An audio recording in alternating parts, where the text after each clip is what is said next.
Hey guys, I got a 2016 Jeep Cherokee and my battery, my key fob is going out. I can tell because the range is incredibly diminished on both of them. Sometimes I have to hit the button 2 or 3 times just to get the doors to lock or unlock, so I got to change the battery. I could take it to a dealership, but it's going to save me a whole lot of time and effort and money to just do it myself. Now my repair manual says that for 2016 Cherokee through 2019 uses this CR2032.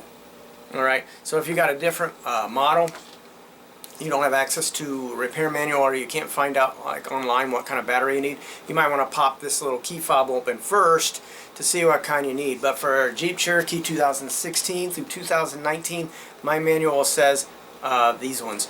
That's CR2032. Alright, so what I'm going to do now is I'm going to go ahead and pop this open as per what I learned in my repair manual, plus something else I picked up that they didn't mention. Alright, so here's my key fob. And the manual said to go ahead and take the key out and use it to pry apart the 2 halves of the key fob, right? But what it failed to mention, which I don't know, maybe this is a new development or something, but mine's got this little screw in here that's holding the halves together. So you're going to want to be careful about that. Make sure you don't try to pry it apart with that screw in there or you're going to break it. And I don't know if it actually needs it or if that's just to keep people from doing it themselves. But I'm going to go ahead, I got a little precision screwdriver. I'm going to go ahead and take that little screw out. You could use like a eyeglass repair kit screwdriver or something like that. So I'm going to go ahead and take that out and then we'll come back and do it for real.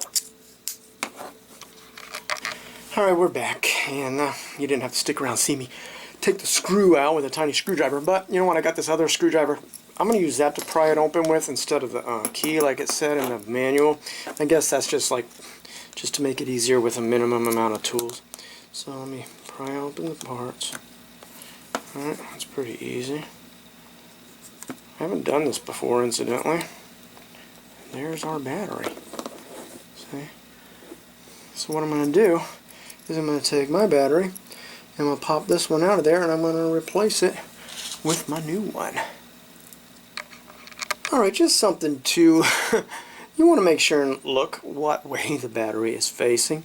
You know, the positive side is up, incidentally. So it's going to be easier, I think, if I take the whole little circuit board thingy out of there. And so I'm going to pop my battery out.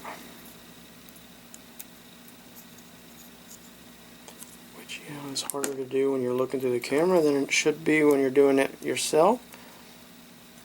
There we go. That's the dying battery. Take my new battery, slide it back in the way that one came out.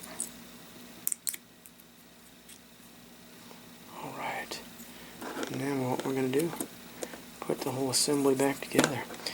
And like I was saying earlier, I don't really think you got to have that little screw in there. To be honest, I doubt the thing's going to pop open all by itself.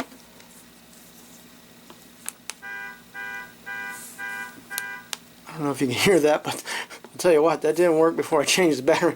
Now from that distance, I just hit the panic button and the horn started honking out there.